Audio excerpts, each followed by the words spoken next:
Šiandien mes aplankysime Lietuvos Černobylius ir pirmas kaimas, kuris ateina į galvą, yra Konstantinava. Kaimas su didelė apleista mokykla, kuri yra apsupta apleistais bendrabučiais. Kadaise ten gyveno mokiniai, bet dabar esą tušti ir pūna laike. Bet jei aš pasakyčiau, kad Konstantinava nėra išimtis. Lietuvoje turime daug daugiau tokio tipo miestelių, nei galvojat. Mes pakalbėsime apie 3. Pradedam iš pradžių. Kas yra Konstantinava? Konstantinava yra kaimas šiaurės Lietuvoje, netoli Rokiškio. 80 metais pagarsėjęs kaimas kaip turintis mechanizacijos mokyklą. Klestėjimo laikais joje buvo apie 720 moksleivių ir kaip ją galėjo eiti ir suaugusiai, realus skaičius buvo apie 900. Mokykla teikia bendrą išsilavinimą ir profesinį mokymą. Mokiniai turėjo galimybę mokytis tapti mašinistais, melžimo operatoriais, elektrikais. Skamba fantastiškai. Bet kaip mes atsidūrėm čia?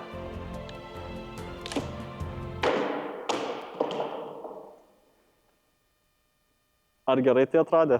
Dar prieš nepriklausomybę mokykla susidūrė su mokinių stygiumi. Iš tai, ką mes bandėm išsiaiškinti ir supratom, panašu, kad čia šita knyga, šios knygos pavadinimas, buvo 36 lentynai, C skyriai ir panašu, kad jie turėjo 2 leidimus, vieną 53, kitą 54. Tada mes pamatom, pavyzdžiui, 7847 metų leidimą. Čia gal jau greitai išleis, gal čia buvo DLC tų laikų. 88 metais bendro lavinimo grupės nesusirinko, tad mokino tik profesijas. Įtarė, jog mokyklos atsidariusios aplinkiniuose miesteliuose su geresniu susisiekimu perėmė didelį gabalą mokinių skaičiaus. Kalbant apie susisiekimą, jisai buvo tragiškas. Konstantinava neturėjo autobusų stotelės, dėl to mokiniai turėjo eiti arba važiuoti per žvyrkelį. Mokykla gyvavo iki 2008 metų, kuriais buvo iškeldinta į Kavoliškes. Mokyklai užsidarius, kaimas ištuštėjo, parduotuvė nebeišsilaikė, o mokykla tapo privatizuota, bet dėja, su ja nieks nieko nedarė. Asmenys norėjo pasipelnyti iš mokyklos, taip ir padarė. Viską, ką galima priduoti, jau pridavė, iššovė arba išlaužė. Kas dar įspūdingiau yra, kaip mokykla sunyko. 18 metų po jos uždarimą mokykla patapo cementinėm sienom ir grindim. Bet net ne visur tai yra. Toks jausmas, lyg kai kurie lankytojai žaidė straikbolą su kovalda. Aš kito paaiškinimo šiam reiškiniui neturiu. Bet Konstantinava nėra vienintelis Černobylis Lietuvoje. Mažame Lietuvos kaimelyje stovi mokykla su 3 daugiabučiais. Siekiant užtikrinti šios mokyklos saugą ir aplinkinių pastatų, aš šios gyvenvietės neminėsiu.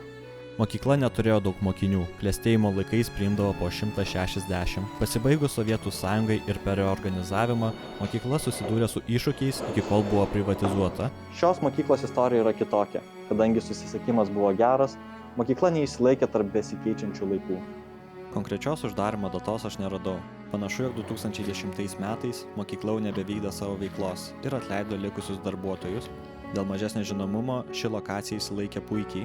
Palyginus su Konstantinava, šie koridoriai atrodo švariai. Realiai, čia net gyvent galima. Matosi didžiulis kontrastas tarp abiejų objektų. Autentikos daug neišliko. Vienas įdomiausių objektų šitoje mokykloje yra šis kambarys. Gigantiška lenta su gatvės ženklais, popieriais, ketužduotėm. Tikrai palieka įspūdį. Tokių dalykų nedažnai surandu.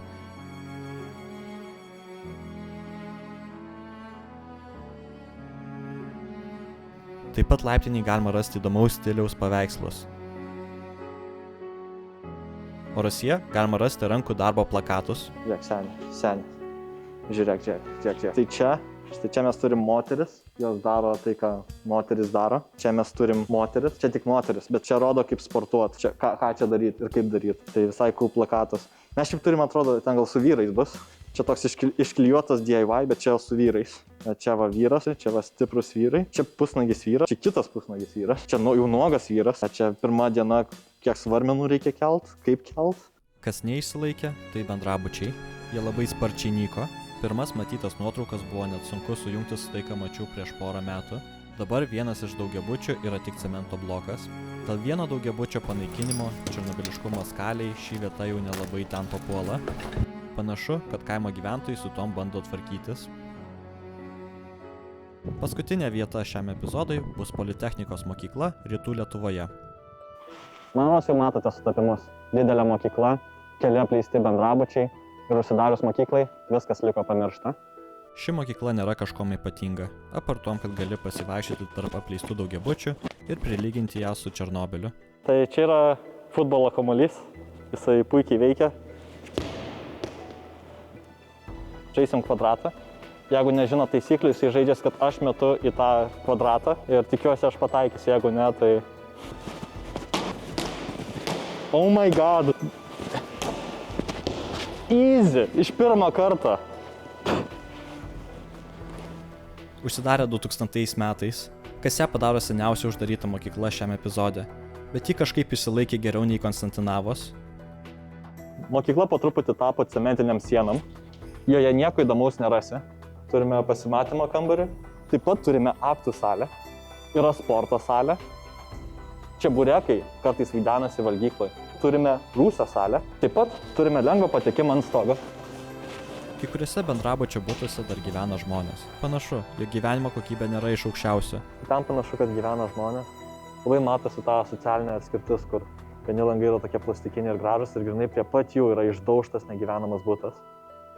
Kiek girdėjau, tai realiai, jeigu žmogus išsikraustė, tiesiog palieka tuščią butą, kas realiai palieka jos apleistus. Jei domintų įsigyti butą šioje vietoje, jie parsiduoda tik už apytiksliai 3000 eurų. Bet galbūt jūs dar domintų įsigyti buitinių nuotekų tinklus už tuos pačius 3000 eurų. Ateitis šios vietos neatrodo optimistiškai. Turiu įtarimą, jog ši vieta ir liks apleista dar ilgai.